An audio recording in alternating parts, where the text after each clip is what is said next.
जय सिया राम।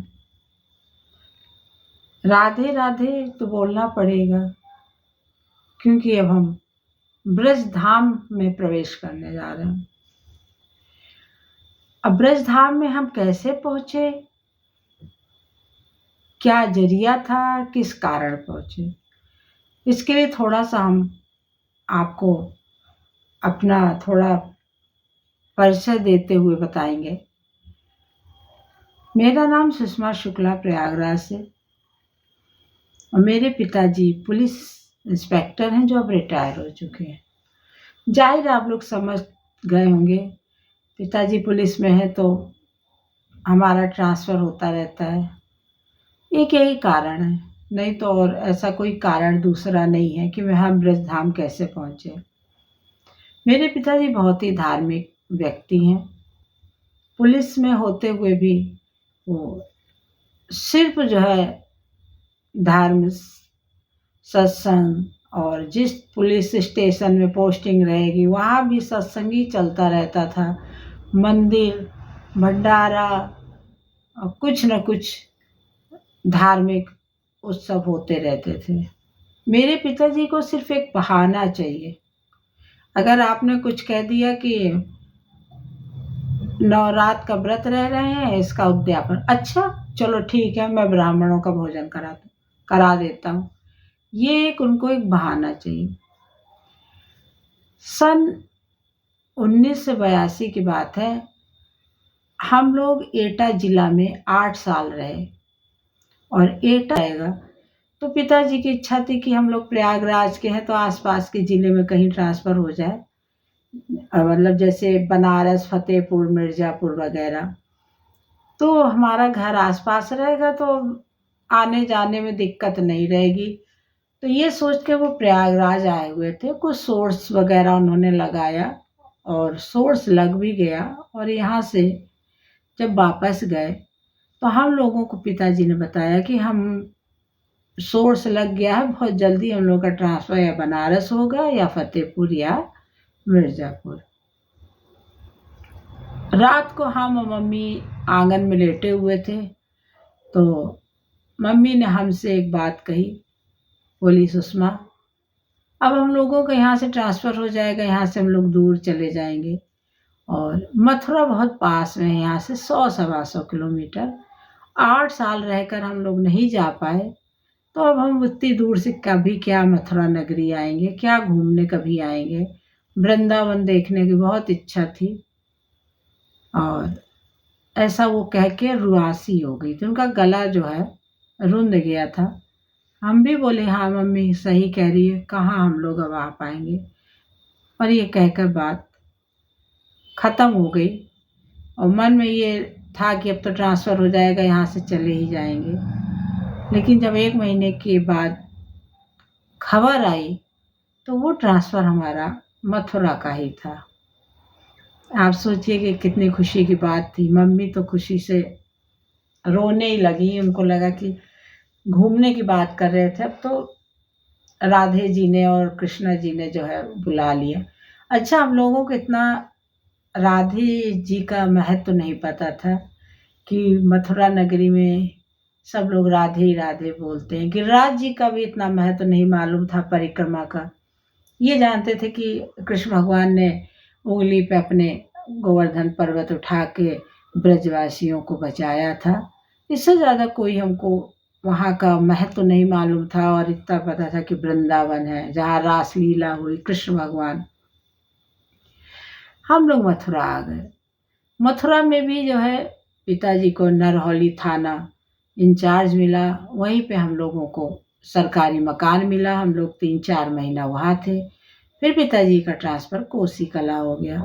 जब कोसी कला हो गया तो हम लोग वहीं पे पास में ही एक शौक चौराहा है और दिल्ली बाईपास पे, तो वहाँ पे हम लोगों ने मकान किराए पे ले लिया। हम लोग वहाँ रहने लगे। पिताजी कोसी कला चले गए, और इसी तरह हम लोग कभी मथुरा चले जाते थे, वृंदावन चले जाते थे। और ब्रज जन्मभूमि तो हमारे घर से 1.5 किलोमीटर था, तो हम लोग आए दिन मम्मी लोगों को लेके जाते थे। दर्शन तो नाम मात्र का बहाना था, चाट फुल्की खाने के चक्कर में जाते थे। हम लोग भाई छोटे थे, इतना हम लोग को भी महत्व तो पता नहीं था। बस मंदिर के दर्शन किए, फिर बहाना मम्मी चलिए चाट खाएंगे, फुल्की खाएंगे, बस यही सब के चक्कर में जाते थे।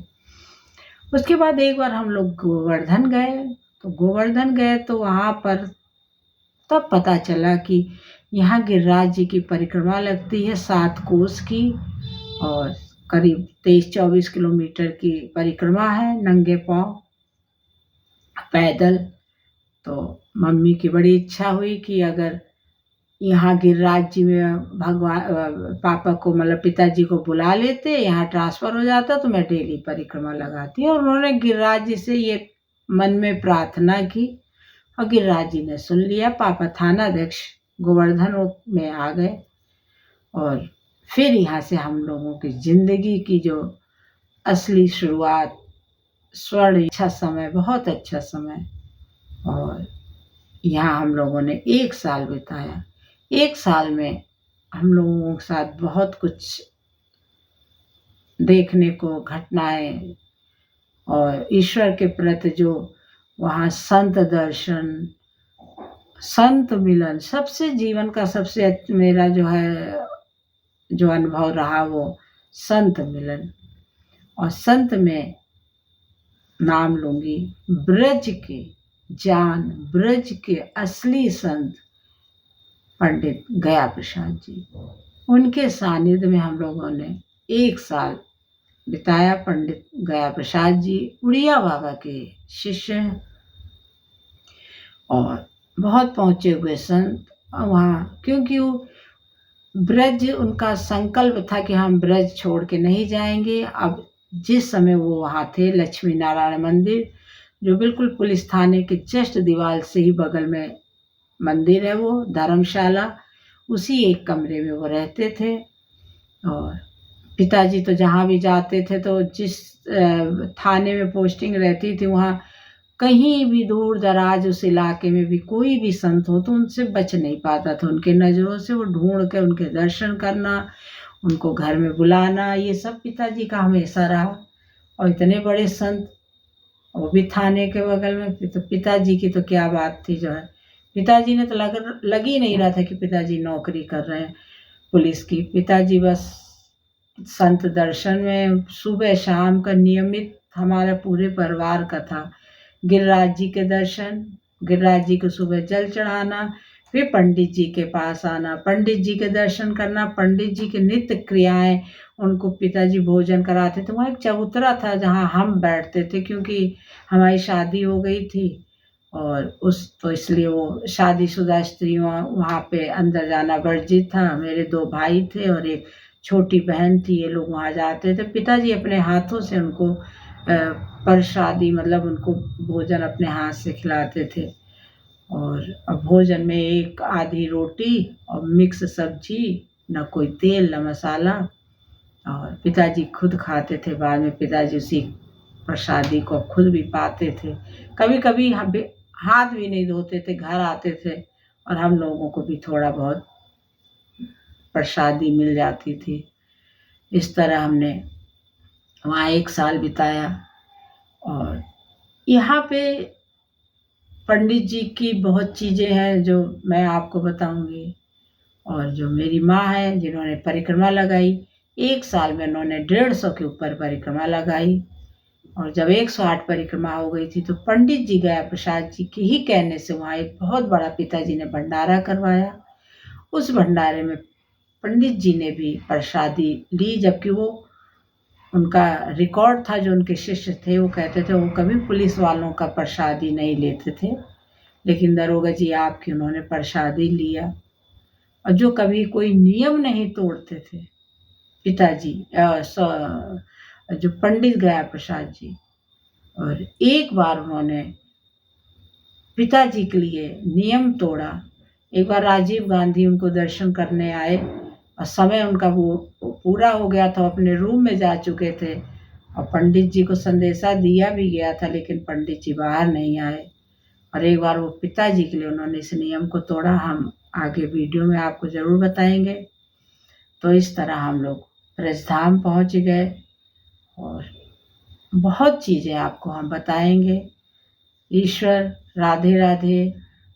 और मैं वहाँ की बात करती हूँ तो पता नहीं क्यों मेरा गला रूंधने लगता है। पंडित जी की बात हो जाती है तो मुंह से शब्द निकलते नहीं हैं, लेकिन मैं कोशिश करूँगी कि मैं आपको बताऊँ, आप लोगों को भी पता चले। कभी आप लोग ब्रज जाए तो ज़रूर दर्शन करें। उनकी समाधि का करिएगा, परिक्रमा मार्ग में ही शुरुआत के 1 किलोमीटर आगे उनकी समाधि बनी है। और जैसे ही परिक्रमा शुरू करते हैं तो आप बाएं साइड पर परिक्रमा का पहली जो बिल्डिंग है वो उन्हीं की है। आप वहाँ जाइए, उनके भी दर्शन करिए और उनकी जहाँ वो रहते थे उस स्थान पे जाइए। बहुत ही दिव्य स्थान है। वहीं पे एक नीम का पेड़ है और कहते हैं कि पंडित जी कृष्ण भगवान को बाल रूप में उनको वहाँ पे खिलाते रहे हैं। वो साक्षात आते थे और बहुत चीज़ें पिताजी को पंडित जी बताते थे। तो मैं सब आप लोगों को बताऊंगी और अगली बार एक किसी सत्य उस पे आपके बताएंगे हम पंडित जी के बारे में। पंडित जी की जीवनी भी बताएंगे। मैं अपनी माँ के बहुत ऐसी घटनाएं बताऊंगी कि आपको सुनकर बहुत अच्छा लगेगा। अगले वीडियो में हम फिर मिलते हैं। जय सिया राम। राधे राधे।